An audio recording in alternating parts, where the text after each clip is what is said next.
let me shift here, and I just want to talk a little bit about silence. Silence, my sisters and brothers, has many dimensions.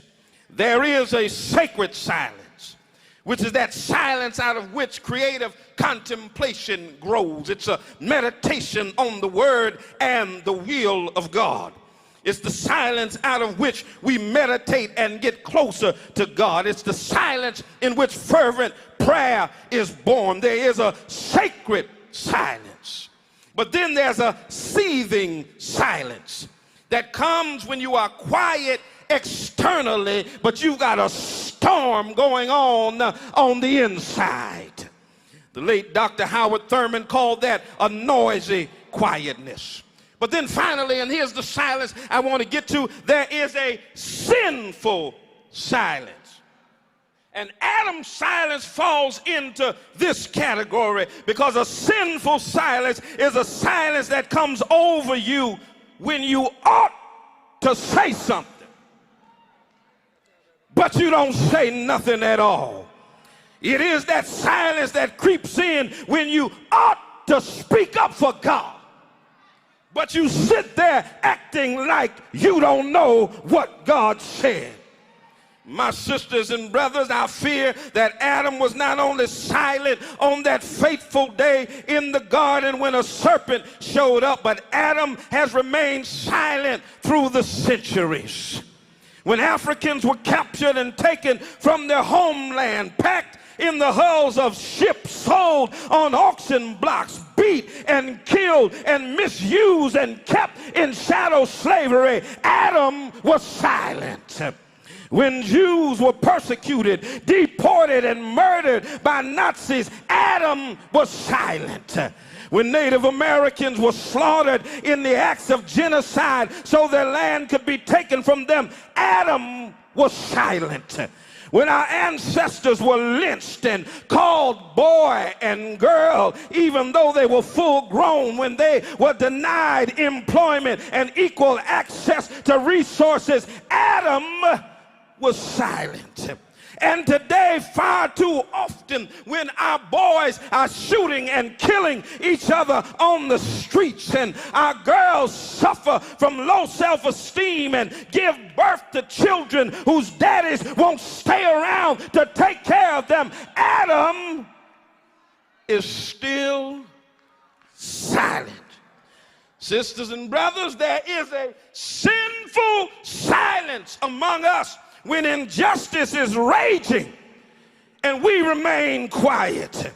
When people are aching, when people are hurting, when babies are crying and dying of hunger and not having enough love from insufficient care, and we remain silent, that is a sinful silence. When the church looks and sees what's going on in its communities, and not just in its communities, but what's going on right there in the household of faith, and we sit there and act like we don't know what's going on, that is a sinful silence. And let me suggest that there's a time when silence is sinful. And here in the text, we see a snake talking to Adam's wife. Adam remains silent. Adam should have said something. My sisters and brothers, the nation is waiting for somebody to say something. Go on, touch your neighbor and tell them you ought to say something. You see them boys on the corner, you ought to say something. You see what's happening with those sisters. I'm not talking about Pookie and Ray Ray and them. I'm talking about the saints' children. Y'all ain't gonna help me in here today. You ought to say something. The classroom is waiting for somebody to say something. Youth violence is waiting for somebody to say something. Every community, every city, every town, every home, every boy, every girl, every family is waiting for the church to break the silence. And if we don't break the silence, let me tell you what's going to happen. If we don't break the silence, we end up embracing the appeals of the serpent. What are the appeals of Thank you, Jesus.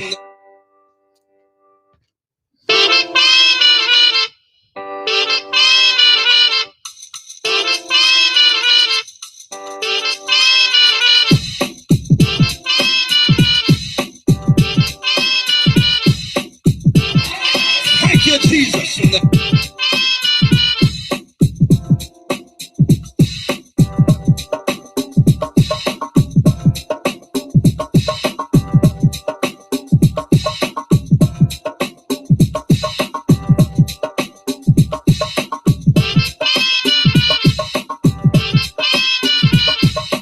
You've got a responsibility to go back to Lodabar. Your work's not done just because you made it to the palace. Bless the name of the Lord. But you've got a responsibility to help somebody else make it across. Thank you, Jesus. Don't pull up the ladder because you climbed to the top. Don't blow up the bridge because you made your way across. Thank you, Jesus.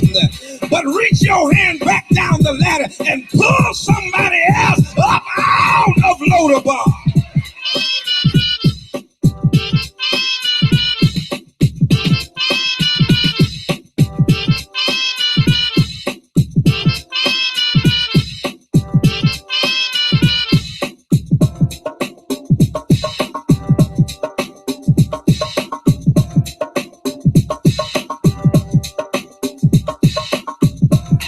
Thank you, Jesus.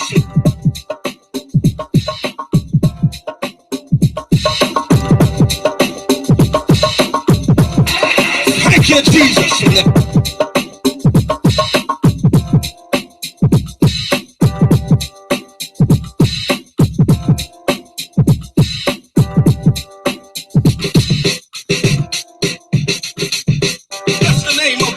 Somebody gotta tell themselves it's all right if you got it now, just hold it for me. I'll be there to get it after a while.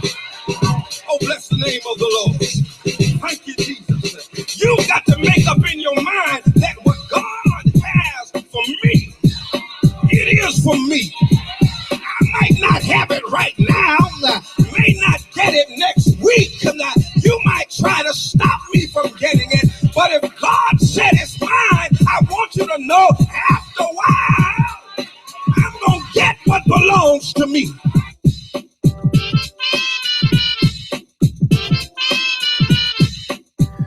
.7 WTCC. Good morning and welcome to the Spoken Word. I'm your host, Bishop Talbert Swan II. And as usual, we'll be telling it like it is through cultural idioms and nuances that shape the order, ethos, and chaos of the African-American experience. Words have their own vitality. They shape their own consciousness and create their own context for interpreting social and spiritual reality. The spoken word contains the power to reshape the landscape of society. 3 minutes past the hour of 9 a.m. And I want to thank Mr. Kenneth Barnett for bringing us up until the 9 o'clock hour with The Promise. You can hear The Promise every Monday morning from 6 a.m. to 9 a.m., bringing you the best in gospel music. A good way to start out your Monday morning, a great way to start out your week. And another eventful week. It has been Olympics, all kinds of stuff that's going on. Listen, a lot to talk about, so little time to talk about it. So, unfortunately, we got to kind of pick and choose, what we holler at y'all about. I think one of the important things that's happening in our nation today is the attempt to subvert American history and to pretend that the history of racism and white supremacy just did not exist. It just didn't happen. That somehow anyone who teaches that is doing America a disservice and lying on America, even though it's well documented.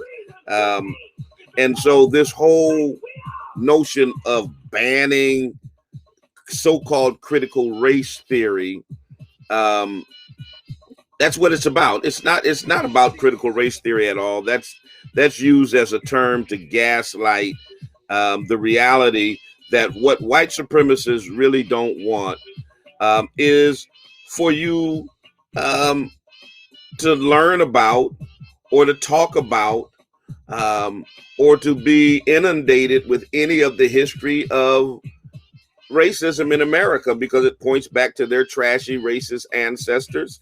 And not only that, it points to the current situation, the contemporary continuation of that history of racism. And so basically, they're trying to lump any conversation on race as critical race theory. And so today I want to talk about the attempts of America to, or white supremacists in America, to erase America's ugly history of racism. Do me a favor, tell a friend, tell somebody. The Bishop is on the air right now. If you're listening over 90.7 FM, call somebody, let them know we're on. If you're on social media, any of our platforms, Instagram, Twitter, Facebook, YouTube, do me a favor, share, like, subscribe, let somebody know that you're on the air, that Bishop is on there. Do me a favor, rep your city, rep your town. Let me know where you're chiming in from. Always love to see where you're chiming in from, and see some of y'all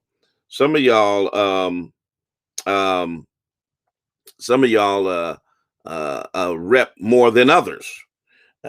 So like the Shy, Chicago be up in here deep, New York be in here deep, other places be in here deep. So do me a favor, rep your city, rep your town. Don't be shy. Let me know where you're coming in from. All right. Love to holler at you, and acknowledge your place of abode, your spot where you hang out at, all that kind of stuff. So good morning to everyone. I see Louisiana is going to be the first one checking in. Ontario, Canada.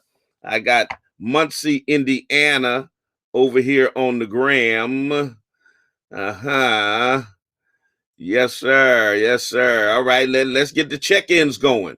Come on, cities and towns. Atlanta, ATL is up in the house right now. I see Buffalo, New York is in here. Of course, Springfield, Massachusetts is all up in here. The Bronx is in here. All right, come on, y'all. Come on with it. Come on with it. Where you coming in from? Checking in from LA now, by way of Muskegon, Michigan. Now, is LA Los Angeles? Is that Louisiana? Is that Lower Alabama? What LA is that? But LA is in the house. London, England is up in here. They checking in on the gram. Where y'all at on Facebook and YouTube and all that stuff. Anyway, tell a friend, tell somebody. The Bishop is on there. Don't y'all touch the dial. Don't you go nowhere. Let me give you a little bit of spoken word, and then we'll come right back with our conversation. Canada is up in Canada. Just opened up their borders. They're letting all fully vaccinated Americans now travel. I couldn't go to Nova Scotia over the last year and a half because of the travel bans in Canada. Now they're opening it up to fully vaccinated folks. Los Angeles. All right. Los Angeles up in the house. Don't go nowhere. Stay with us. We'll be right back. Here's some Daddy Talk by Ferris Hill.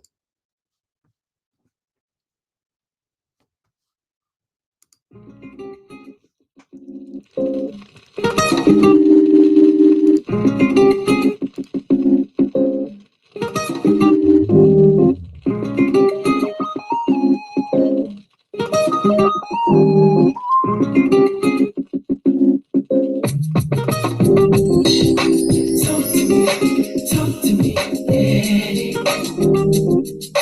Talk to me, Daddy. Talk to me, Talk to me, yeah. A positive attitude says everything about you. Attitude is a little thing that makes a big difference. Every day you get up, you've been given a gift. That's why they call it the present. And it's up to you of how you unwrap it. So yesterday is history, tomorrow's a mystery, today is a gift. So don't let the pain of your past bleed into your present and poison your future. Stop replaying the movie, why did this happen to me? When it's done with you, be done with it. If it seems like you keep running into pigeons, it's an indication that you're flying too low. So set your sights a little higher. Remember, eagles fly by themselves. If you can see the invisible, you can do the impossible. Allow your challenges to be a stepping stone to propel you into new possibilities.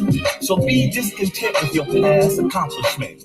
You're only as great as your last success. So maintain your hunger and your passion. Remember this, within every seed there is a tree. In every tree there is a forest. Who and what you were born into is simply the environment to prepare you for your ultimate purpose. It was not a setback, it was a setup. Your purpose and potential is bigger than your past pain or problem. Dedicate to you. Listen to your heart, don't let your mind fool you. Remember the talk, dedicate to you. Whatever you do is gonna surely come back to you. Successful people will do the things they hate to get the things they love. Much of life is about sacrifice. You gotta give up something to get something. Success is not about what you've accomplished, but it's what you have overcome. For it's the test that you pass in life which qualifies you for the next level. You have to be willing to face your challenges and overcome them. Most people drive 12,000 miles a year moving forward, but most accidents are caused when they move backwards. You gotta stay focused on what's ahead of you instead of what's behind you. It's your daily routine that determines your success or failure. Whatever you practice at is what you become. What's more important is having the right attitude. Respect costs you nothing, but it will cost you everything not to have it. So don't be too smart for your own good. Remember, a hard head makes a soft behind. What's more important than your five senses? Hard head makes a soft behind, y'all. Ferris Hill giving us some good wisdom and daddy talk.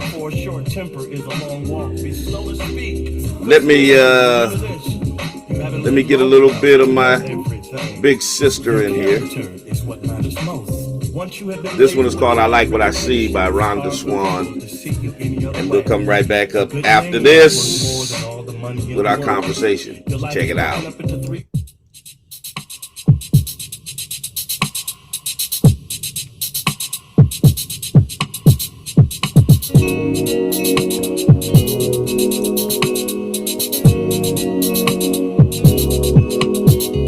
I look in the mirror and I like what I see. A strong, beautiful black woman staring back at me. One who's seen a lot of pain and had her share of sorrow, but who never gave up hope for a brighter tomorrow. I've been lied to, cheated on, stolen from and hit, but it just made me stronger and I refuse to quit. That's right.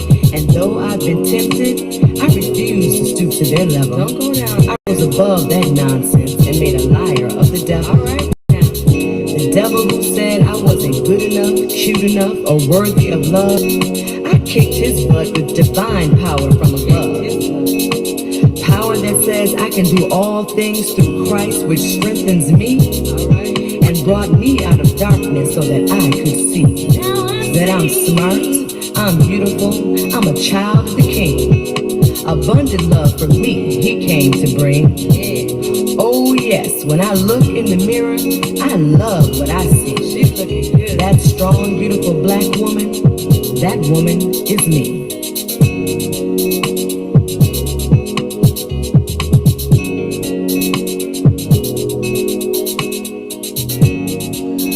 All right.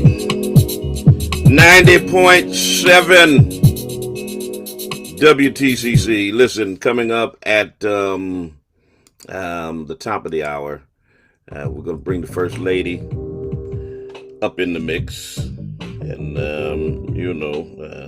kind of shoot the breeze a little bit and, see what she got to say. I don't know if she's going to have a whole lot to say today because we got some renovations happening at the crib, and I know she's going to be all caught up in the middle of that. But anyway, she'll be coming up at that time. 413-337-1867. Let me get that number up on the screen for those of you that are streaming.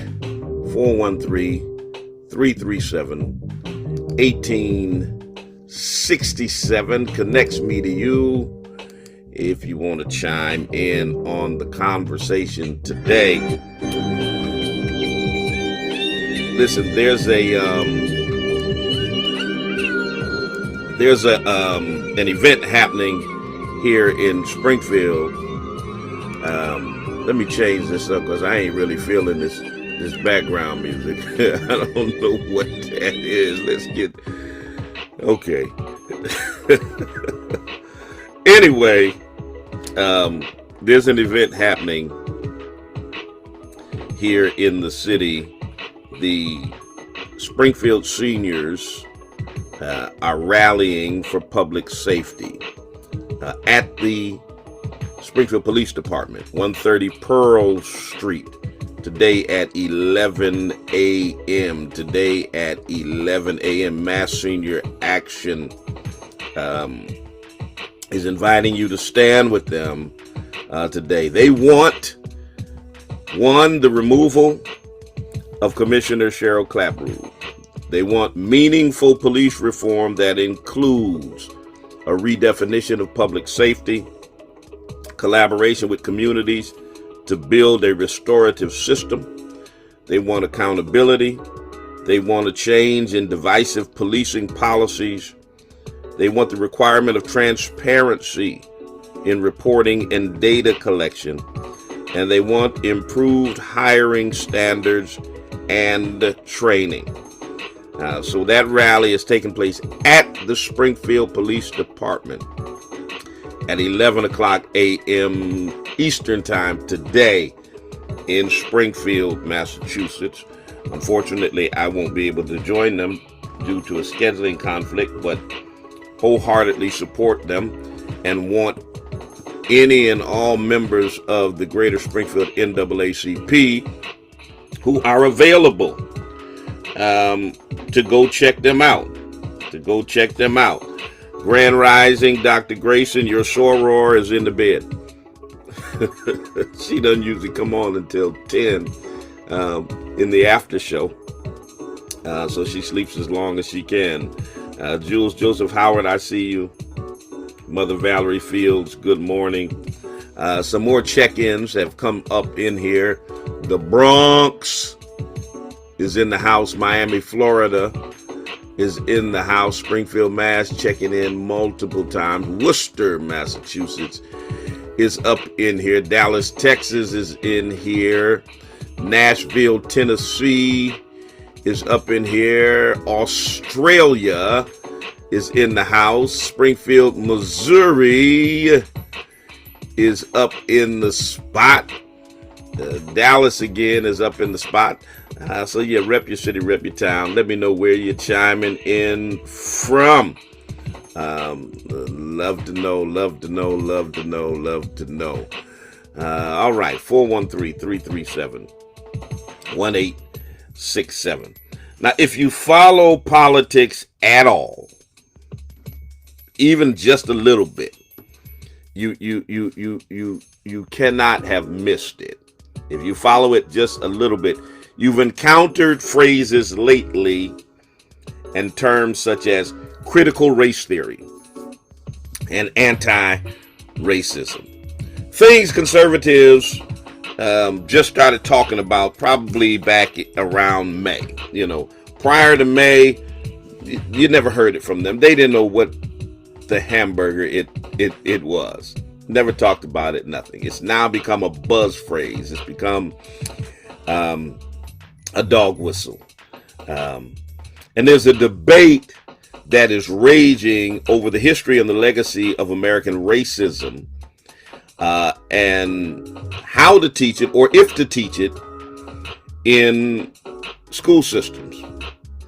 Now, the current iteration of this debate, this isn't the first time whether or not we should teach about racism in schools has been debated. This is just a new iteration of the debate.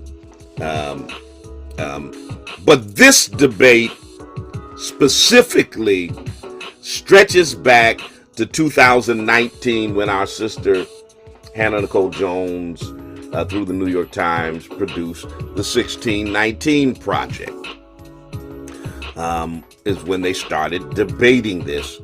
And the debate over the 1619 Project, which caused the former guy, the casino dude from New York, the thrice married son of a Klansman who used to be in the White House, to create something called the 1776 Commission to try to counter the 1619 Project. But all of that foolery has now evolved into a kind of moral panic in the post-Trump universe. In part, really because it's, number one, it's political fodder for the right-wing media. Clowns like Charlie Kirk, and the nutcases on Fox News like Tucker Carlson, and Sean Hannity, and all of those of that ilk. And then even into politics with Kevin McCarthy and so many others who don't know what the hamburger they're talking about, but they're talking about it anyway. I mean, I guess, knowing what you're talking about has never stopped conservative politicians and pundits and talking heads before. It's not going to stop them now. So there's this hysteria over critical race theory. Our children, our poor white children. And you got people like Bill Maher, who's having clowns like Meghan Kelly on his show, who are crying about her children having to learn about racism. Oh my God. Oh God.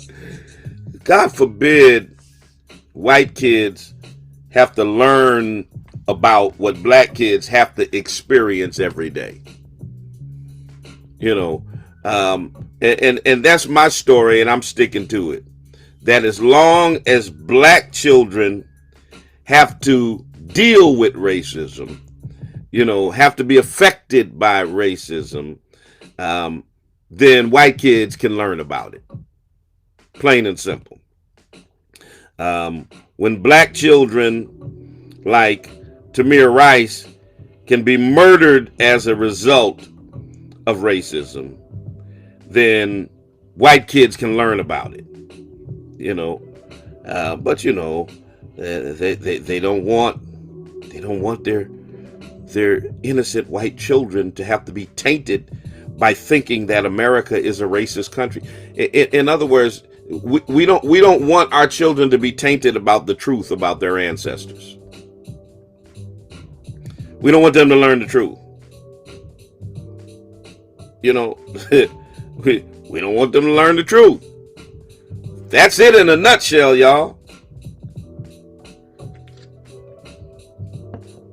That's it in a nutshell. We don't want our white children to have to learn the truth about racism in America.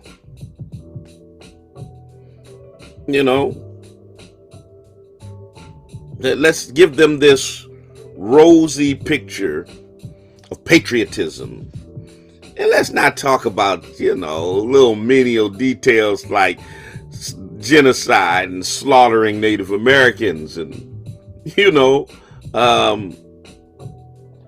stealing their land, sending them diseased smallpox blankets to wipe them out. Let's just leave those little itty bitty details out of the equation.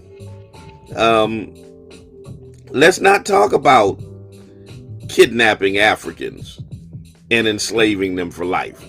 Let's not talk about the horrible institution of American chattel slavery. The lynching, the murdering, the raping, the dehumanizing and brutalizing of black people for generations. Let's not deal with that.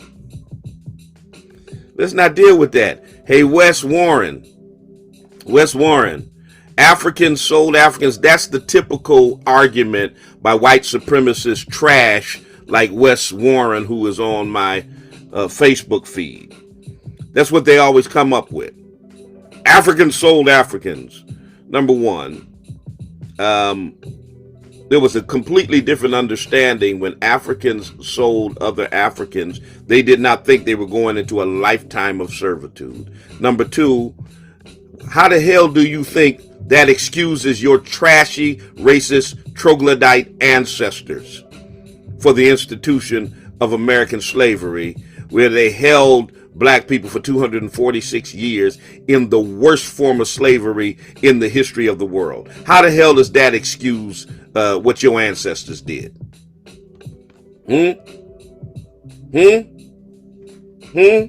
How does that excuse? Matter of fact, I think it's time to get you off my feed because, you're a clown.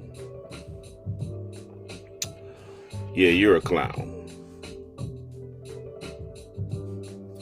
Don't y'all think it's time to get that fool off the feed? Always got some troll. No, I'm gonna let my people who are on handle you for a minute, and then I'll delete you from the feed. But that's their typical go-to. Africans sold Africans. So was it Africans raping and pillaging? Was it Africans over here in America that were lynching and murdering black people? Was it Africans that had them in the cotton fields? Was that Africans? Man, anyway. So there's this hysteria. And see that's what you call, ladies and gentlemen, gaslighting. That's what you call gaslighting. Because that's what they try to do. They try whataboutism.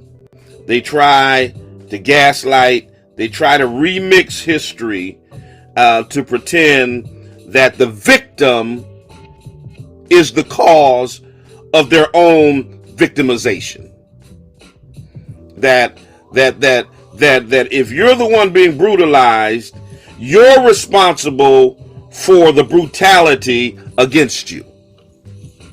That's a typical, that's Klan-splaining 101. And that's what this guy, Wes, who is on my feed, is doing. He's Klan-splaining. I don't care if your granddaddy owned a slave or not. You're a racist. You're Klan-splaining. That's exactly what you're doing. What you're doing is you're exhibiting what I call caucasity. It's when saltine people have the audacity to try to remix history, to try to insult the intelligence of black people and other folks to pretend that white supremacy didn't happen the way it happened. And that's what we got going on now. We got thank you Groovy Law, giving a shout out about buck breaking. If you haven't gotten the movie Buck Breaking, go on Amazon and get it. You can stream it. Go to buckbreakingmovie.com. You can stream it from there. But if you haven't seen Buck Breaking, you need to see buck breaking, okay? Good morning, Hartford, Connecticut, up in the hizzy. So there's this hysteria.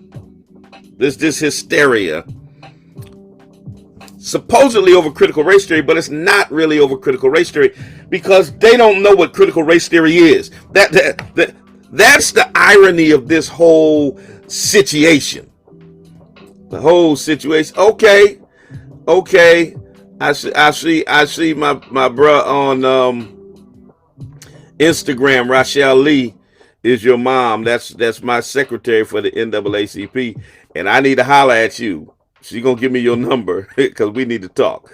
And it's not really critical race theory. They don't know what critical race theory actually is. Critical race theory is not simply talking about race and racism. That's not what it is. But it's good enough for them because it doesn't matter what the truth is when you live a gaslighting existence. It's like, they always are acting hysterical over something they don't know what it is. Back when Barack Obama was running for president and Joe the plumber said, good morning, cousin Vita, said, sounds like socialism to me. Then there was this hysteria over socialism. And these folk don't know what socialism is. It's like the hysteria back in the day over communism. And then the next thing,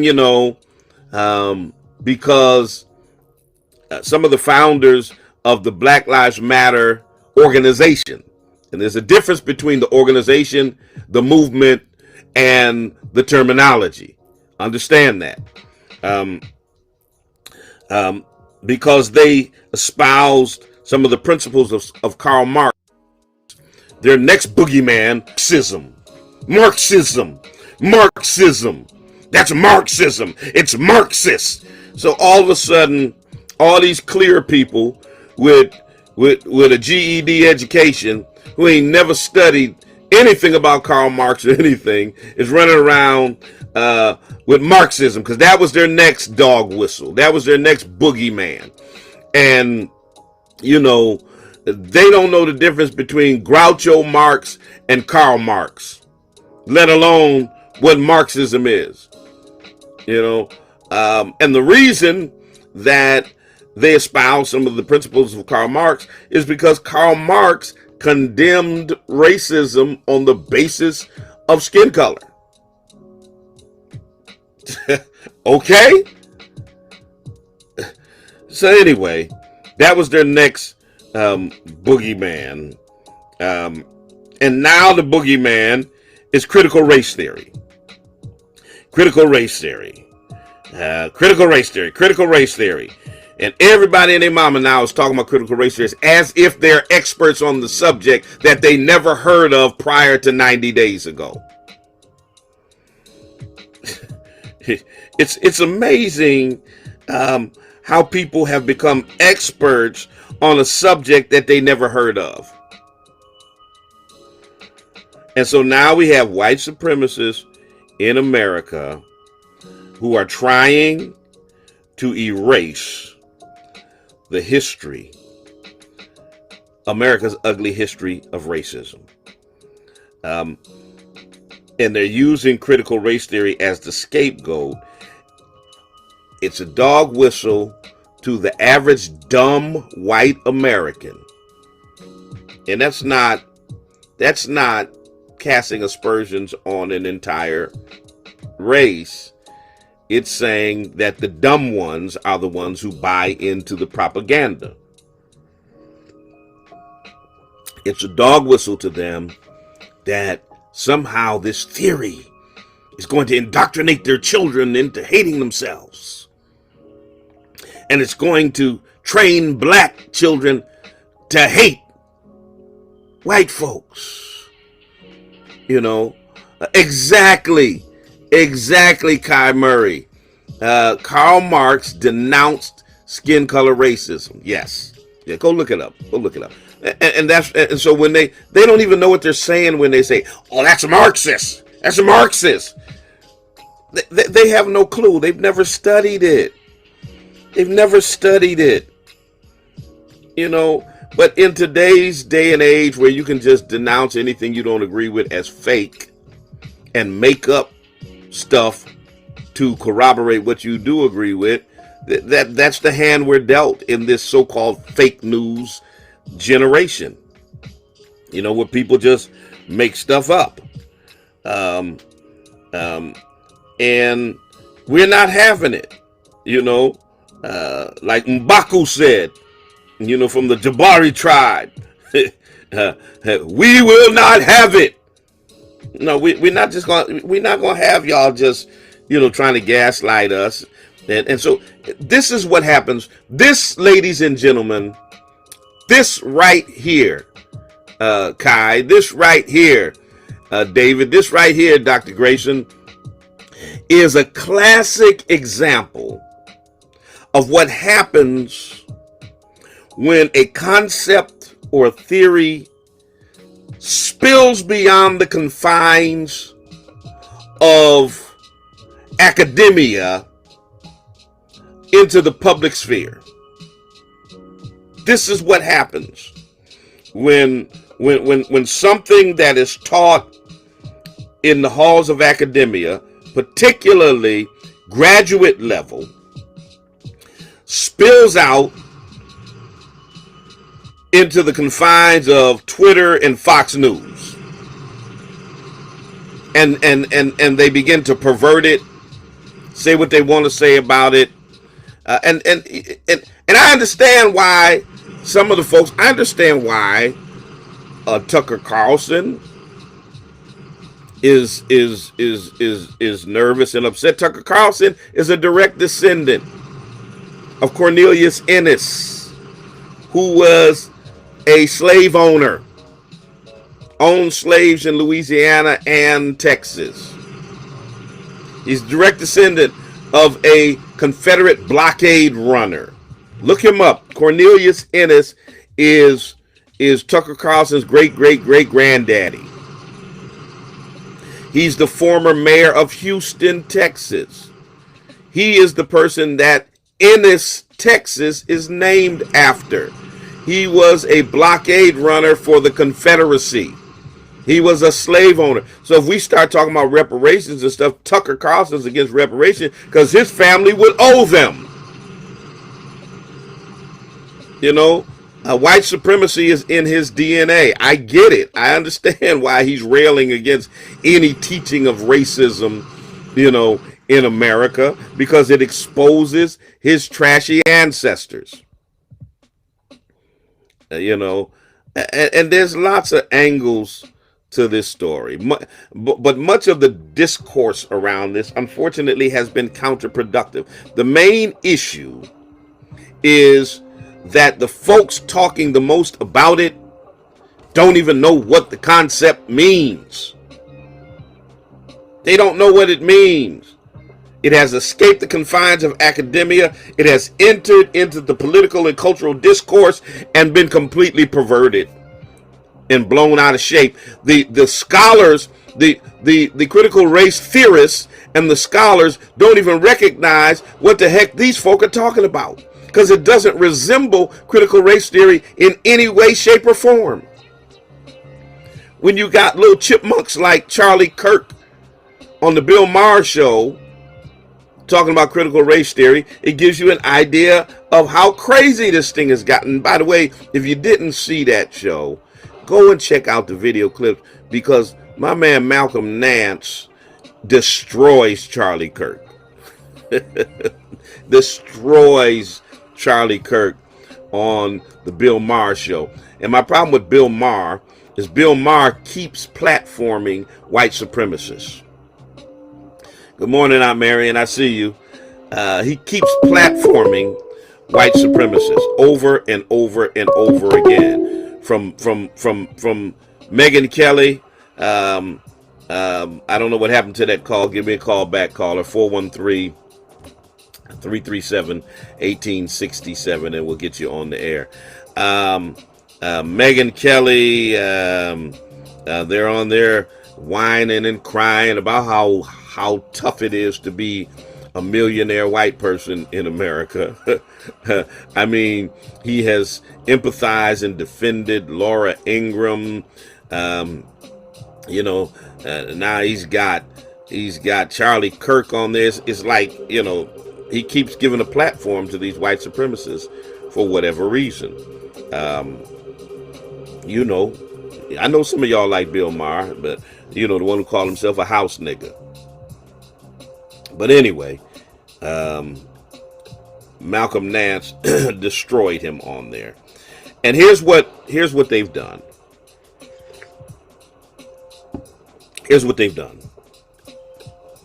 Conservatives have basically appropriated critical race theory as a convenient catch-all phrase to describe any attempt to teach the history of race and racism. That's what they've done. Critical race theory is over here in the great scheme of the conversation on race and racism. This is the conversation on race and racism.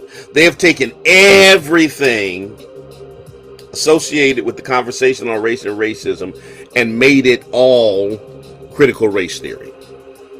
So it's like a catch-all phrase now, so that they can throw it out there and scare white people. It's now a prop that's being used in this never-ending culture war where caricature and bad faith arguments always muddy the waters. Always muddy the waters. So they're bastardizing the concept of critical race theory to meet an agenda. And what is that agenda? I'm glad you asked.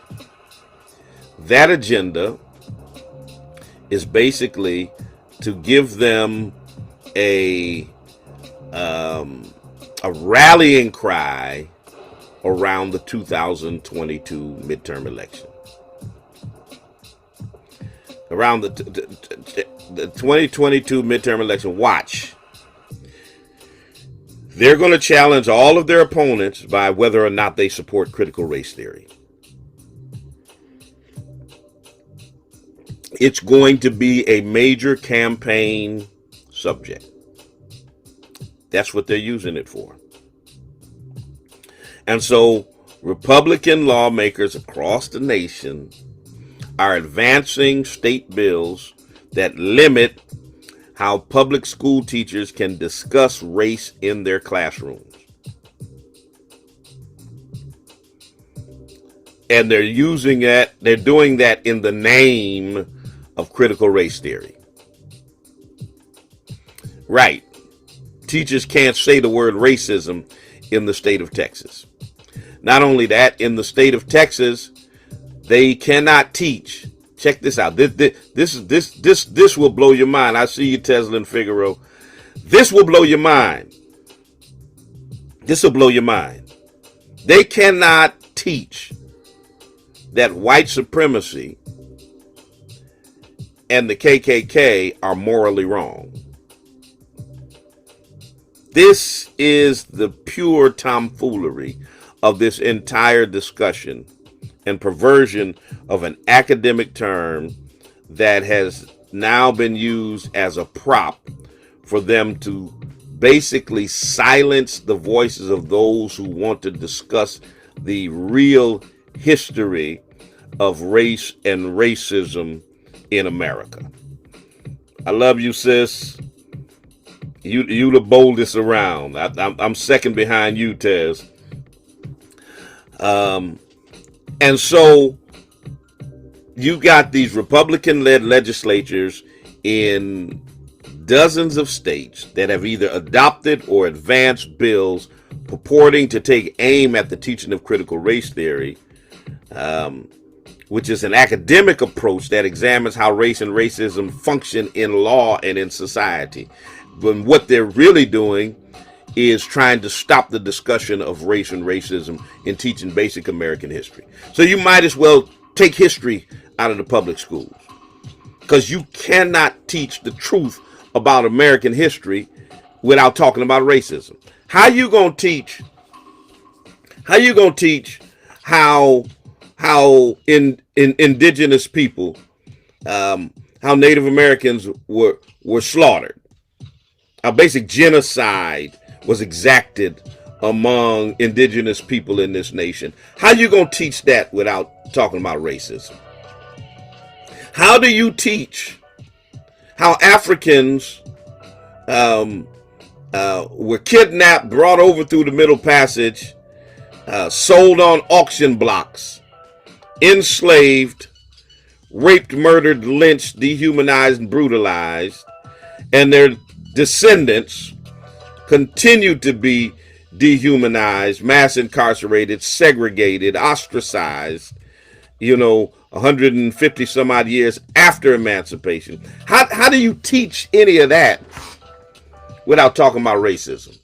Somebody help me understand that. How do you put that curriculum together? And none of that is critical race theory. That's just American history. That's all that is. That's just American history. So tell me how you teach that. So basically, their concept is teach children to love America by lying about America. Teach them to love America. Some of y'all have relationships like that. Y'all learned to love somebody because they were lying about themselves, because what you learned about them was all lies, and when you found out the truth about them, it was a different story. That's what they want to do with children. Teach them to love America by lying about America. Because in reality, these bills that Republicans have proposed, they don't directly address critical race theory. They ban the teaching concepts that educators say they don't even teach. How are you banning something that's not? Understand this. And this is how you know how ignorant the pundits, the talking heads, the elected officials, and your basic conservative nutcases are.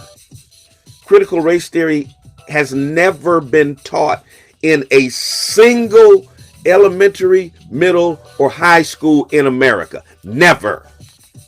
Never. It's not now being taught in a single elementary, middle, or high school anywhere in the nation. So how the hell do you ban something that doesn't even exist in the schools?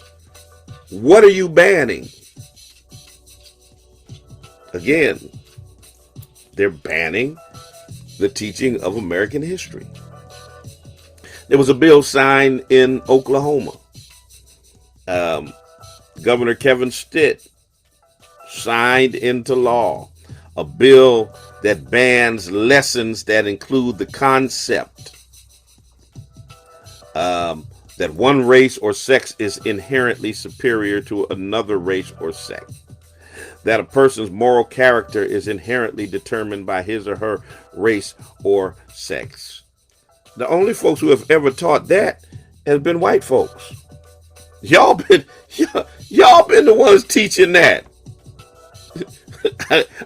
It's crazy because the language they're using now is we're going to ban what we've been doing. Because y'all been the ones teaching white supremacy. Black folk don't run the school systems. That's how they gaslight you. They want to pretend that black folk and folk who are empathetic with the history of oppression in America are the ones who run the school systems and design the curriculum. When for 400 years, y'all been teaching white supremacy in our schools. What did I learn in school? I learned that Columbus discovered America. That's a lie. I learned that the settlers were kind and gentle with Native Americans, that the first Thanksgiving was about them reaching out to Native Americans and wanting to feed them. That's a lie. I learned that George Washington couldn't tell a lie. He had to confess that he chopped down the cherry tree. And he was a good, upstanding, patriotic individual. He was a slave owner. That's a lie. I mean, I was taught lies throughout the history of my educational process, from the elementary school level, middle school level, or we called it junior high when I went to school, high school level, and college level, and graduate level. Lies that propped up white supremacy, the patriotism of the so-called founding fathers, and all of that. Y'all been teaching lies since there's been school. Now, all of a sudden, you don't want the truth to be taught. You don't want the truth about the lies you've been teaching. That's what the problem is. That's what the problem is. They're going to tell you, then they want to try to make racism a partisan thing. That racism is about Democrat versus Republican. And the conservatives will be the ones quickest to tell you, Democrats are the ones who held slaves. Democrats started the KKK. And you debunk that argument with simplicity by saying, okay, let's pretend, let me go along your line, and let's pretend that this argument has merit. It has no merit, because we know about the agenda switching. We know about all of that kind of stuff happening. But let's pretend for a moment that you're right on that. Good morning, caller. Oh, yes, good morning. I understand that people are trying to rally at the police department today, but it's closed. Okay. Police were. And not only that, I guess you all are looking for non-white voices to be involved. But it's concerning to me because the NAACP was founded in 1909. And white people were the voices that gathered black people. So I don't really know. Wait, hold on. What are you talking about, first of all? Who is y'all? Wait. Let me ask the question. Let me ask the question first. Okay. When you say y'all, let me ask the question. When you say y'all are looking for non-white voices, and then you go into it, and then, okay, you don't know how to be quiet long enough for me to ask a question, so you're going to have to get off the line. We can sing at the same time. We can't talk at the same time. I'm going to get back to my point that I was trying to make here, but let me just correct you. Y'all are looking, first of all, y'all, the NAACP is not sponsoring this rally. Okay?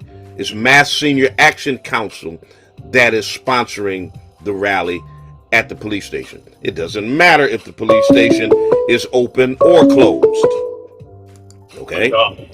But the NAACP is not the organizer on this rally. So if this is a way for you to bash the NAACP, you're going to have to try again. Good morning, caller. Yeah, good morning. I was talking to my daughter. She goes to high school. I was asking her if she learned about slavery, and she said they talked about it in 8th grade, Harriet Tubman, you know, Abraham Lincoln, the Civil War, and the life of slaves. So they are, you know, they are talking about it. So it's not something that's totally being swept under the rug. We understand they talk about slavery, but talking about slavery is not critical race theory. Yeah, but you know what happens is, you know, they're going to start getting as angry as you. And we don't want our kids to be that angry going through life all, you know. Or they might start getting as racist as you if you try to tell them that racism doesn't exist in America. No, I never tell them that. I tell them to treat all people. Of course racism exists. I mean, you're the one that likes to say, I think racism doesn't exist. Of course it exists. So let me ask you a question. Let me ask you. But it's a part of life. We can't talk at the same time. Let me ask you a question though, while you're off the line, talking about as angry as me, and you know, save the angry black man trope. You know, okay, troglodyte. If your people have been enslaved, raped, lynched, murdered, brutalized, dehumanized for 400 years, how angry would you be? If every time you turn on the television, an unarmed white person had been profiled and murdered just because they're white, how angry would you be? If your people were discriminated against in the job market, in healthcare, and in every other facet of American life simply because they were white, how angry would you be? And let me just flip it on you, because ain't nobody angrier in America right now than angry white men like you. Okay?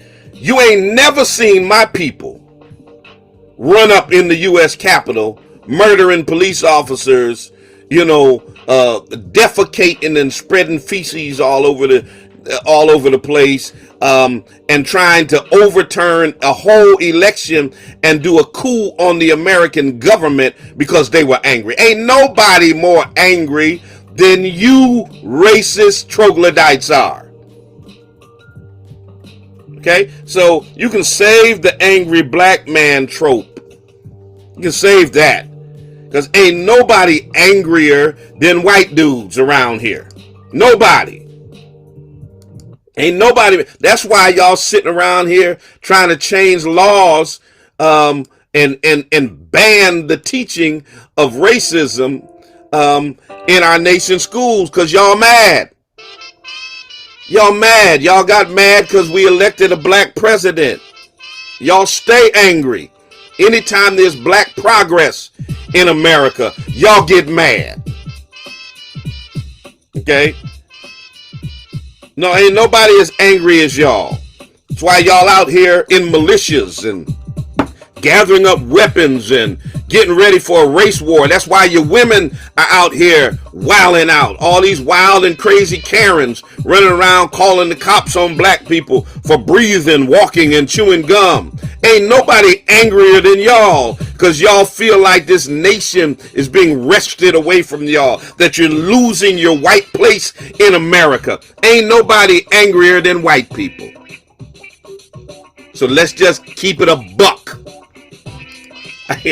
I got to get out the way, y'all. I'm still going to be on with my streaming audience. Now, those of you who are listening on WTCC, just come on over to the streaming side, and we can continue the conversation. If you're looking for a place to worship, check us out at the Spring of Hope Church of God in Christ, 35 Alden Street, Springfield, Massachusetts, 11 o'clock a.m. every Sunday morning. A lot of good stuff happening. September 9th through the 12th, our Holy Convocation is taking place at Spring of Hope. And September 16th, NAACP Freedom Fund, my friend and brother, Dr. Jamal Bryant, is going to be our keynote speaker, our virtual Freedom Fund. So look out for the information on that and get ready to sign up for that. All right, I got to get out your way on the TCC side. We'll be right back on the streaming side. Until the next time I talk to you and you talk to me, always remember, God loves you, and so do I.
All right.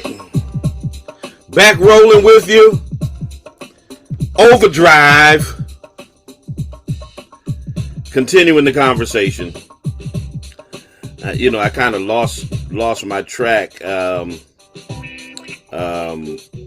that last caller. I was making a point, and I forgot the point that I was making. But in any case,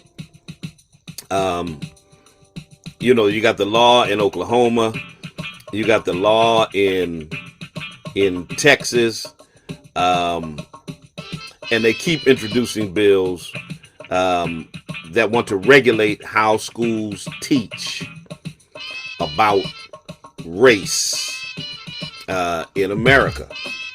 And my thing is, why? Why do you want to stop the truth from being taught?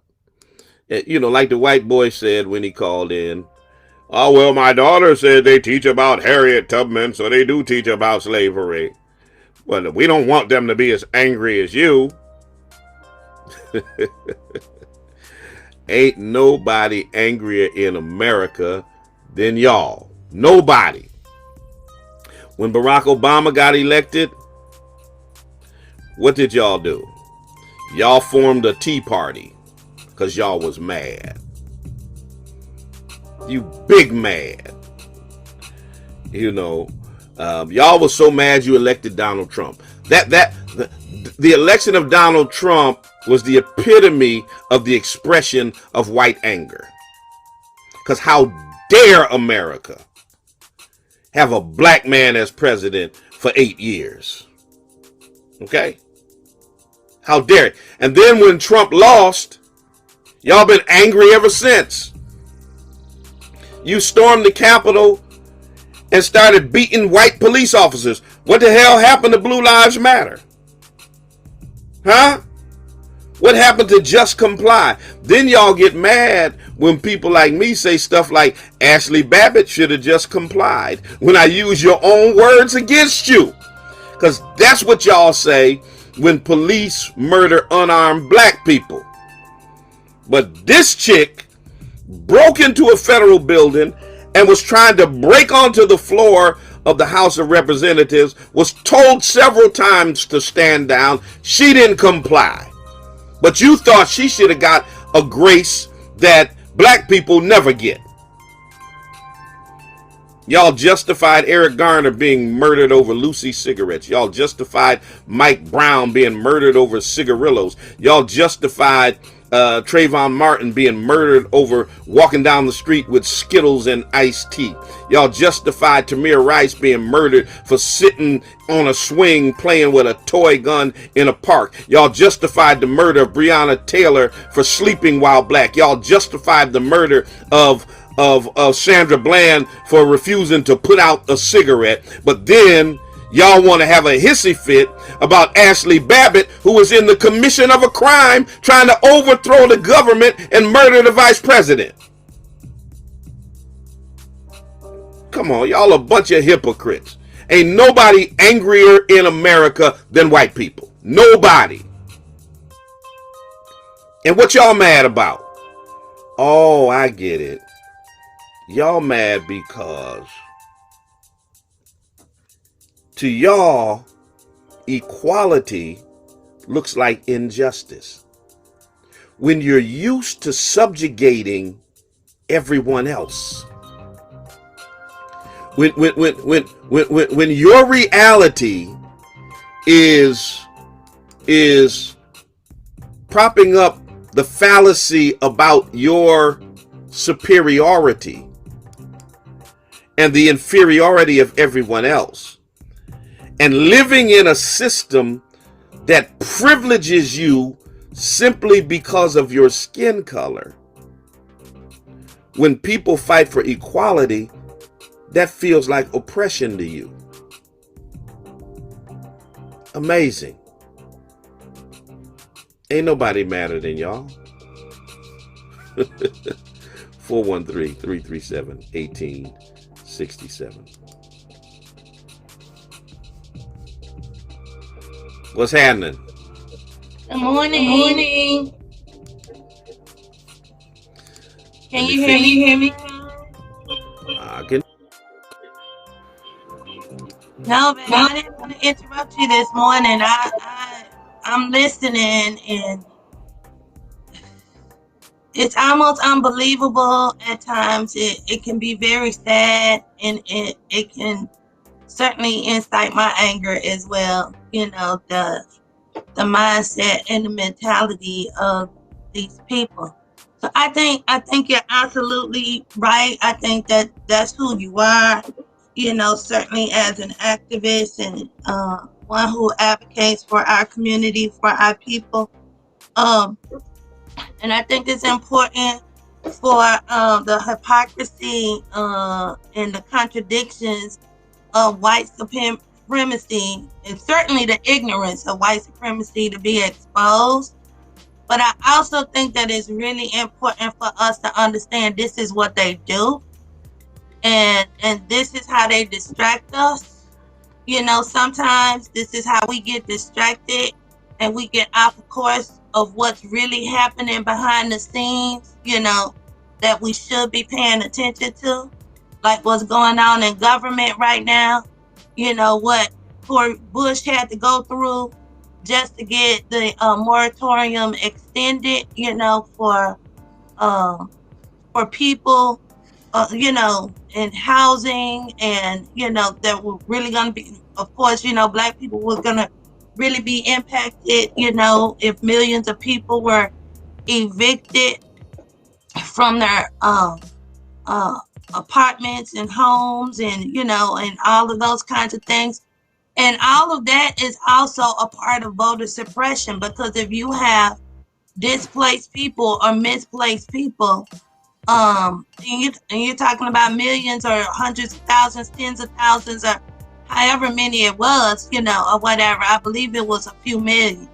You know, those are people that would have struggled once again, you know, to possibly vote in this election, in the next election. So, you know, everything is connected to voter suppression. Everything is connected to that right now. So we need to stay focused. Yeah. King, Tafari, I hear you on Instagram telling me, don't forget, there's another white supremacist president in the White House. I haven't slept on Jim Crow Joe, the father of modern day mass incarceration. Trust me, check the record on what I've said about him. So I got you. I hear you. There's a new rule in Florida. So Florida joined the ranks of Oklahoma and Texas, and check it out. So here's what they say: the new rule bans, quote, theories that distort historical events and are inconsistent with state board approved standards, including the teaching of critical race theory. This rule also bans the use of the 1619 Project, because it argues that America's real founding date was the day that the first slave ships arrived, and talks about the real history of slavery. So all over, and I'm not surprised, you know, Florida is just crazy. Ron DeSantis is a white supremacist. And, you know, basically they want to get rid of the idea of structural racism. They want to pretend that structural racism doesn't exist. That's what our police commissioner basically said here in Springfield. Systemic racism, you know, it doesn't exist. Right after the mayor said racism is a public health crisis. So you got the mayor saying racism is a public health crisis. The police commissioner saying it don't exist. So they want to get rid of the idea of structural racism, of white supremacy, of white privilege. They want to say, you know, white people are poor, white people suffer, yada yada. And it's a simple concept. The concept of white privilege is so simple you know, that you know is pure gaslighting when they start saying it doesn't exist. White privilege is simply this. It does not say you won't struggle as a white person. It doesn't say you can't be poor as a white person. It doesn't say you can't get arrested or get mistreated by police as a white person. It doesn't say you can't go to jail as a white person. It doesn't say you can't have misfortune as a white person. What it says is none of that will happen to you because you're white. That's in a nutshell what white privilege is. All of those things can happen to us because we're black, and do happen to us because we're black. It's not going to happen to you because you're white. That's what white privilege is. You know, if you get followed around in the store, it ain't going to be because you walked in the store and you're a white person. I get followed around in the store. That's exactly what it is. And so they want to continue to gaslight the issue and pretend that they don't understand, you know, what it actually means. You know, when critical race theory is criticized, it's always criticized by folk who don't know what it is. And that's the danger of this paradigm we're living in, this post-Trump paradigm. When he walked into office and his folks started talking about alternative facts and fake news and all of that. So now the truth doesn't matter. The truth has no value in America now. They just make up stuff and make something be what you want it to be instead of what it actually is. That's where we are. Mm-hmm. Well, it's so much to unpack with that, which, you know, of course, that's how a white privilege was introduced to us, by unpacking it, right?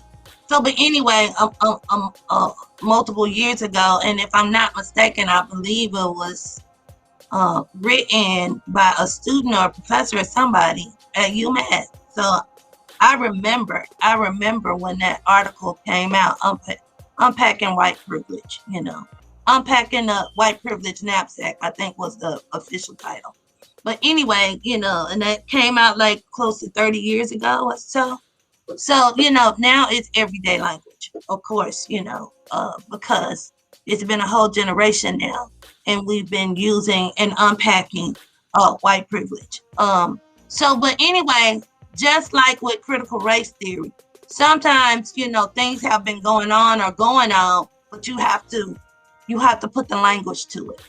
So when I think critical race theory, you know, and I do believe, you know, I just can't remember because I didn't go to law school per se, but I have worked in institutions of higher learning for a couple of decades, you know, number one, and number two, when I believe I was in I can't remember what time in school, because you know, I did get 2 master's degrees, but I do remember talking about critical race theory, but it wasn't a class, it wasn't a whole class, but it was certainly part of our studies. So with that being said, I've always loved the definition of being critical and learning in that way, and also giving feedback in that way. To be quite honest with you, critical is very empowering as opposed to banking. Banking is what, you know, we know of, you know, that was constructed within all the systems, the educational systems, you know. In other words, the teacher is powerful and her knowledge or his knowledge, you know, is superior to the knowledge or, you know, any kind of experiences that the student has, right? And so, you know, that teacher is supposedly, you know, responsible for relaying all of this knowledge in their brain, or, you know, or whatever the case may be, to the student. And again, you know, it think about it. That's that superiority kind of relationship, right? The teacher is superior. With critical, it's not like that. With critical, the student has just as much to offer to the classroom as the teacher. So everybody is constantly, and this is true, everybody is constantly learning from each other if you have the proper environment, or you create that critical thinking, that critical assessing, that critical examining. If you free everybody in the classroom, how ironic is this, right? If you free everybody, if you're free, if you're liberated, if you are acknowledged, if you are recognized for having something to offer the classroom, or to offer that institution of learning, right? That space of learning.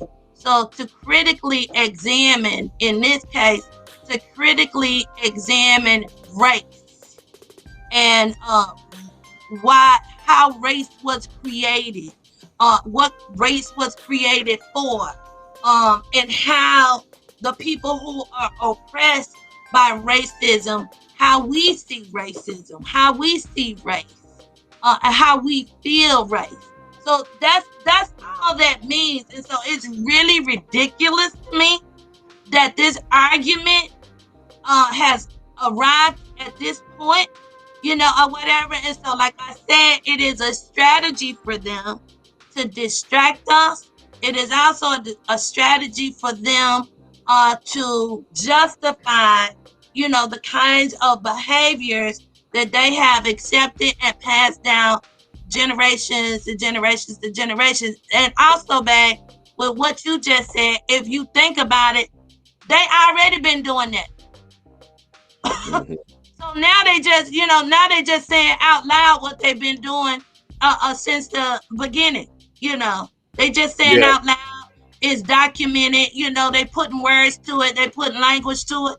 But when have they ever told the truth about race? Never. Well, here's the thing. They ever taught our children about the truth of our history and race? And when have they ever accepted that? Never. They are afraid that black people will do to them what they've done to us. That's their biggest fear. When they start talking about, and black folks have always wanted justice, not revenge. They're afraid of us teaching blacks are superior, but they're cool with teaching that whites are superior. They don't want the script to be flipped, and that's not what black folks have ever wanted to do. I want to shout out Earl Newton, my frat brother from Arizona, and my other frat brothers who are on the various social media. White Flame over here on the gram, says our history is right in the Bible. Ethiopia is the oldest Christian nation on earth. The true facts. I got Yankee over here saying our history didn't start with slavery. We know that's a fact. They want us to think it started with slavery, but it didn't. And here's one of our members at Spring of Hope, our dear sister, Kathy Swanson. She says, my great grandma came over on a boat from Ireland. I still benefit from the slave system that came before me. So, here she is saying, listen, my ancestors weren't slave owners, but they definitely came to an America that was built on the backs of slaves. And as a white person, I still benefit. That's a basic concept that we're trying to get y'all to understand. Your people didn't have to own slaves in order for you to benefit from the system that slavery built as a white person. That's real simple. Yeah. I also think that it's important to acknowledge this, that we're going to always have, right? And I think that, some white folks are just not open to the idea of learning the truth. I think they love this system that they benefit from, right? And this is all they know. I mean, it's been generations of these people produced, certainly. I think where we need to spend the bulk of our energy is calling in some of us who have gotten caught up in this system and helping white folks to perpetuate the miseducation of our people, or to perpetuate this white supremacist system. I think that's where the bulk of our energy need to be spent, is calling in our people who have gone astray, or certainly don't know any better. I know you don't like me saying that, babe. I know you don't like me saying don't know any better, but I really do believe that if there's a lot of our people, too many of our people, and sometimes that can be reflected in the way that we vote, certainly, that can be reflected in the way that we vote. And every once in a while, you'll see, that misguided person or that miseducated person that has a popular platform, like the Candace Owens of the world, or whatever. And of course, we can name a few, but I don't like saying their names. Yeah. We all got some in our community. I believe, I don't want to say her name, but I believe one called your show today. She calls your show every Monday, so, and I'm talking about, and she black, and, so, I rather spend my energy on people like them, and I know we're not going to get them all, but let's try to call them in, like if we got to invest in anybody, let's try to invest in them. Of course, I want us all to be safe. I want us all to be educated. I want us all to come in to the light, okay? I don't want none of us to be lost to the second place. But unfortunately, I don't think in our lifetime, the majority of us, or 100% of us, are going to come out of that sunken place. I just don't. Yeah. So a lot going on. We were all taught lies, says your soror. That's right. Big facts. Right. Big facts. Big Hi, facts. Dr. Grayson.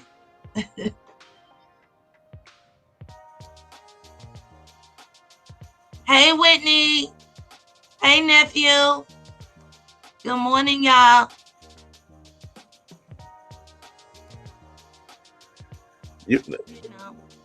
So Mass Senior Action is having another. Yeah, they're having a rally at 11 o'clock at the today.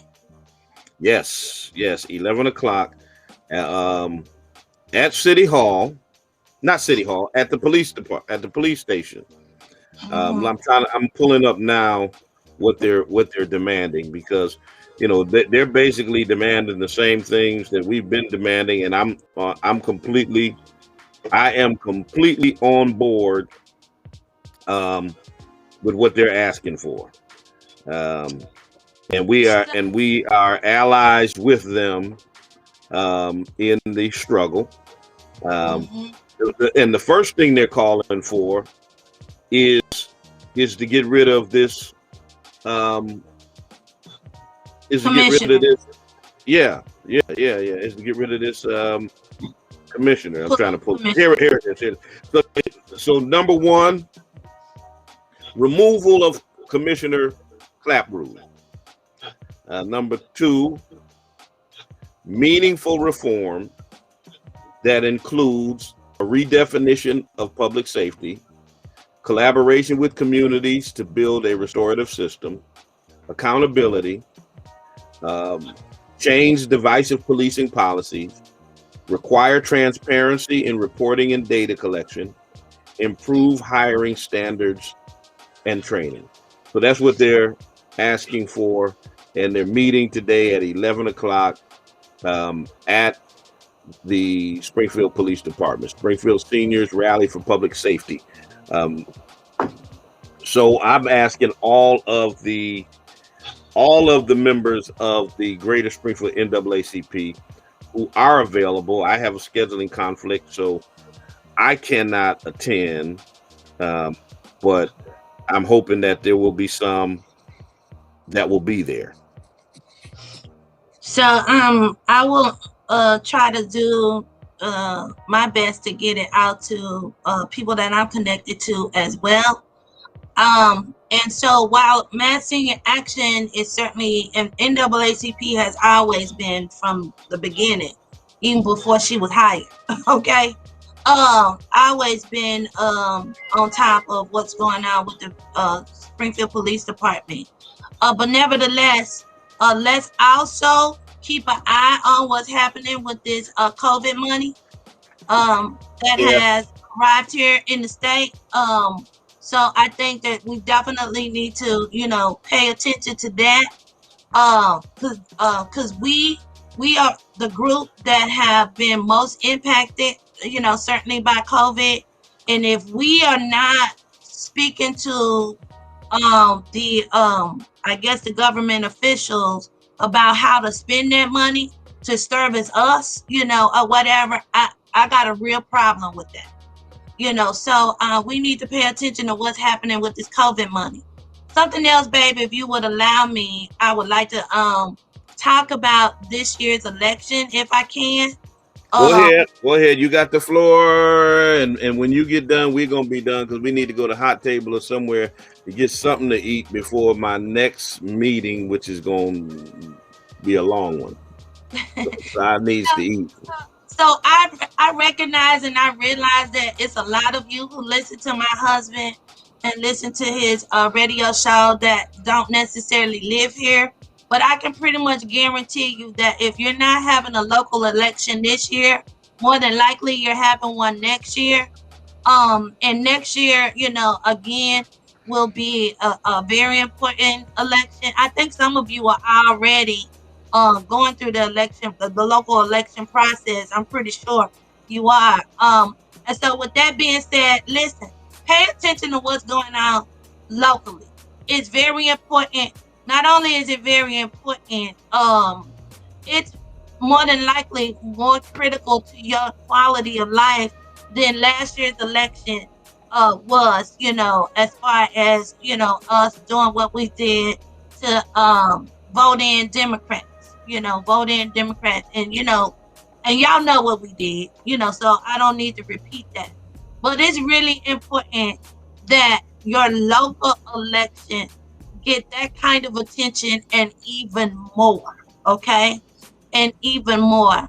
So, first thing I want to say is I've developed a slate of candidates to endorse this year. These candidates have been vetted, and I'm not speaking as the chair of the NAACP. I'm speaking as a resident of the city of Springfield. So we have some exciting candidates this year. We have some candidates, that are incumbents that have proven themselves worthy to be reelected, that have done some great work on either the school committee or the city council. And we need to get behind. These also happen to be some strong, viable, worthy, all of the good words that you could think of, Black candidates.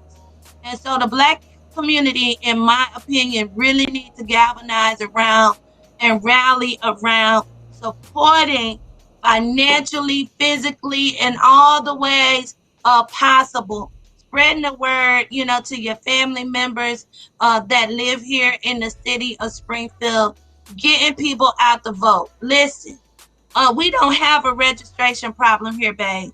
We don't have which is a wonderful thing.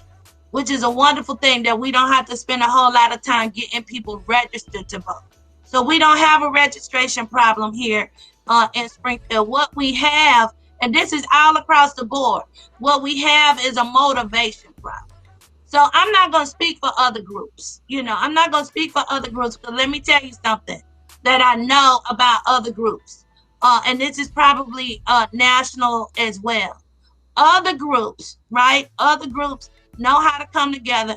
They know how to make a decision. They know how to not dislike each other, but still make a decision to get behind a certain candidate. And they know how to bullet vote. They know how to vote to support their candidate so that their candidate can win ward seats, so that their candidate can win at large seats, so that their candidate can get on the council, or so that their candidate can certainly, get on the school committee. This is a very critical year. That word is again, right? This is a very critical year. This is a very important year. This is a very important election. And like I've been saying, I don't know if I've experienced a more important election, especially since winning ward representation a few years ago. So you can really see the difference of what ward representation would mean to us as a city with this year's election. It was brought to my attention, which I think this might be right. I think this is the first time we had this many black candidates running for either school committee or city council. And we also have, like I said, it would be historic if we get this many, I believe, this many black candidates on the city council. I think that would also be a historic election, or I should say people of color on the council as well. So I got a surprise. Okay, you got a surprise? I got a surprise. Okay, what's up? Hi, Mimi. Hi, Pop. Hey, sweetheart. How you doing? I'm good. How are you? I'm Hey, good. baby girl. What's happening, Kaya? Nothing. We're going to the church to clean it. Okay. All right. Who else is there with you? Mommy. Just mommy? Just you and mommy? Yeah. And who? I said, hey, parents. Oh, hey, baby girl. Where's the other babies? At school? At home. At home? Yeah. Oh, just you and the big girl going to do some work. Yeah, got some work to do. I started a dance company and we had our show Friday, so we gotta. Yes. Up. Wonderful. When you start school, Kaya? August 30th. August 30th. You ready? You stay ready. I know you are. I know you're gonna make us proud again. Absolutely. Mm-hmm. All right. I just want to holler at y'all. Love y'all. We love you Love too. you too. Okay. Bye, babies. Bye. All right. We'll see y'all later. Okay. All right. Modern technology is a wonderful thing. A wonderful thing. So elections are important. We got one, our municipal one going on here. I'm sure they are across the Commonwealth and, various cities and towns across the nation. And the thing that's real important about all of what First Lady was just saying is too often we put a lot of stock, and we should, into national elections. But at the same time, local elections are what affect your basic quality of life issues that you deal with every single day. What is the rate of tax going to be on the home that you own? Are the streets in your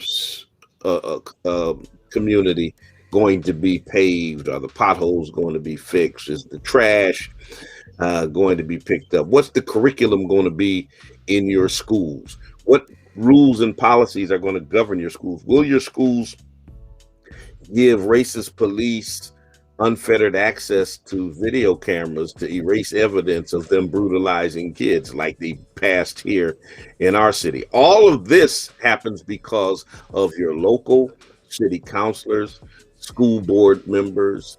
How are Black people going to be prosecuted in the courts? That's your local district attorneys. Some places judges are elected. In our Commonwealth, judges aren't elected, but we elect a governor's council who approves judges. So all of it happens through politics, through local politics. And you've got to be just as engaged and involved in the local political process as you are in the national political process. So remember that. Pay attention. Be able to call out who your school board member is and city councilor is just as much as you are who the president and vice president are. And you'd be surprised at how many grown folks don't know who represents them in their own local government. So I wanted to also add, and you just completely distracted me by putting those babies on here. I was right in the middle of finishing this, but nevertheless, I also wanted to add that the NAACP will be collaborating with some other certainly community organizations to provide a community series on discussing the power of the Black vote and what's going on with voter suppression. I didn't realize it, but until late yesterday, when I was thinking about some of the suppression that even happens here in a blue state like Massachusetts, whether we realize it or not, you know, it can be subtle sometimes, you know, it can be very sophisticated at times. But voter suppression is something that we have to deal with as well in blue states like Massachusetts. And so with that being said, that's one of the reasons why we want to provide a town hall series in the community to discuss what's going on with the Black vote and why voter suppression exists, and you know, in the ways that voter suppression exists. And then we also want to talk about the motivation problem that exists here in the state like Massachusetts, particularly or specifically in the city of Springfield, Massachusetts. Why, for instance, in any given election, we're lucky if we get 5% of the voters in that district or in that ward to come to the polls, and that's sad. We praise God for 26% last year at the national during the national election, because you know it rose like 15% or so, 20% or so, which is good. But that's still like what 75% of people stayed home. It's something going on. There's a motivation problem here. Yeah, it's a motivation problem. Now, part of the motivation problem is a lack of inspiration from among candidates, but then part of it is people just being disinterested, and that's what we got to work on. People who are just not engaged and disinterested in the process. We've got to figure out that's our conversation. How to get them engaged in the process, because I know somebody is going to say, well, why should we? And they're going to complain about other things. And here's the thing, and this is what I always tell people. Hold up, no, Wes, he probably was a criminal. He probably was a criminal. You're talking to that clown. Yeah, no. I mean, he's trying to get at people online. So I'm just saying. Yeah. He's a whole clown. He's a whole clown, and our people are on it. I see Dr. Grayson and KK Murray. I see people checking him. I see people checking him. They checking him. They're checking this Wes Warren guy, who's a troll on our Facebook. He's a white supremacist. I already looked him up. He's a white supremacist. I'm sorry, I didn't know. So let me just keep my mouth closed, because he's probably unnerved by the fact that he's hearing the truth over these airways. So okay, so let's just move. Yeah. And well, see, here's my thing. You will never find me like on the live or something of some crazy white supremacist, somebody who I don't agree with, and all of that.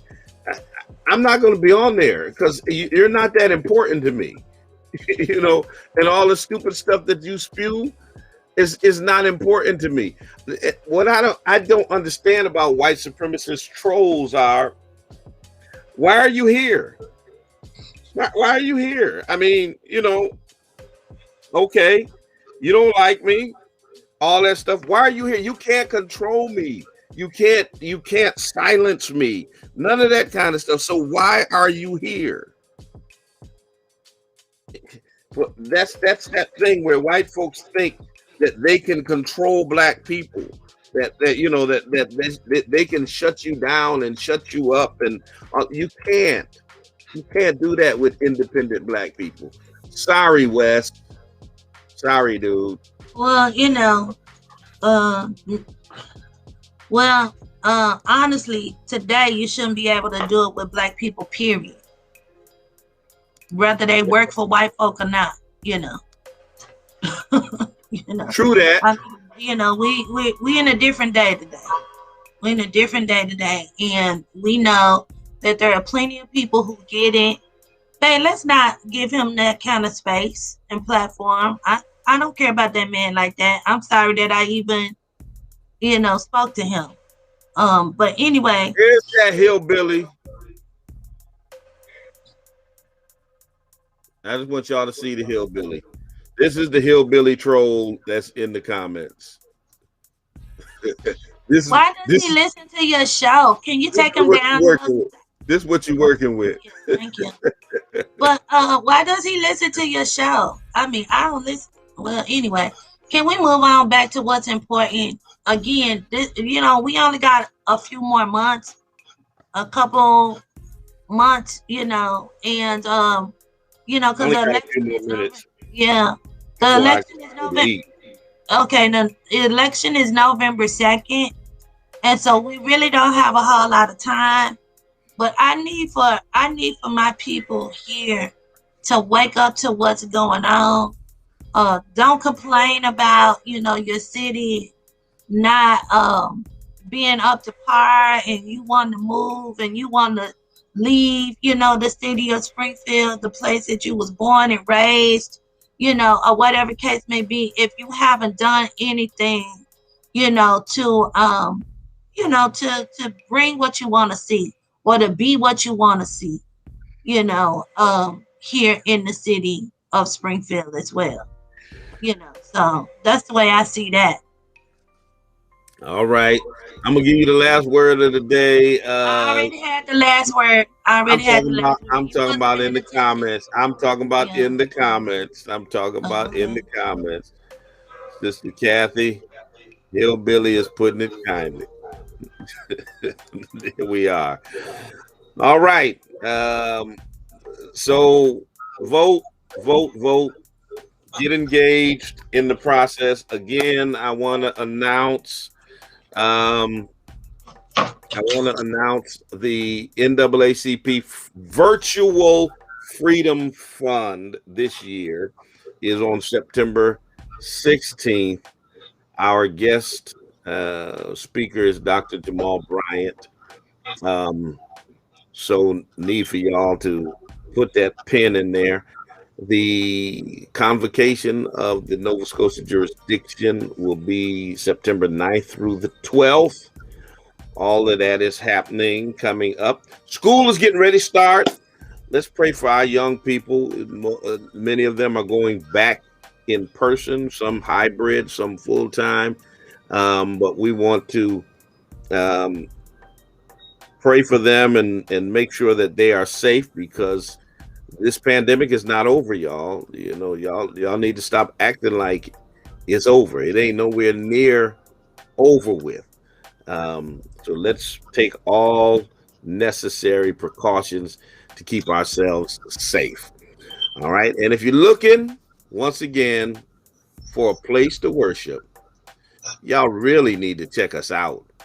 Y'all really need to check us out at the Spring of Hope Church of God in Christ, 35 Alden Street, Springfield, Massachusetts. Bye, everybody. a.m. on Sundays. Love to have you as our special guest. So check us out. Okay? Check us out. We're going to do this like every week. You can tell a neophyte. You can. We're going to do this every week. Huh? Every week. All right, y'all. Until the next time I talk to you and you talk to me, always remember, God loves you, and so do I. Peace.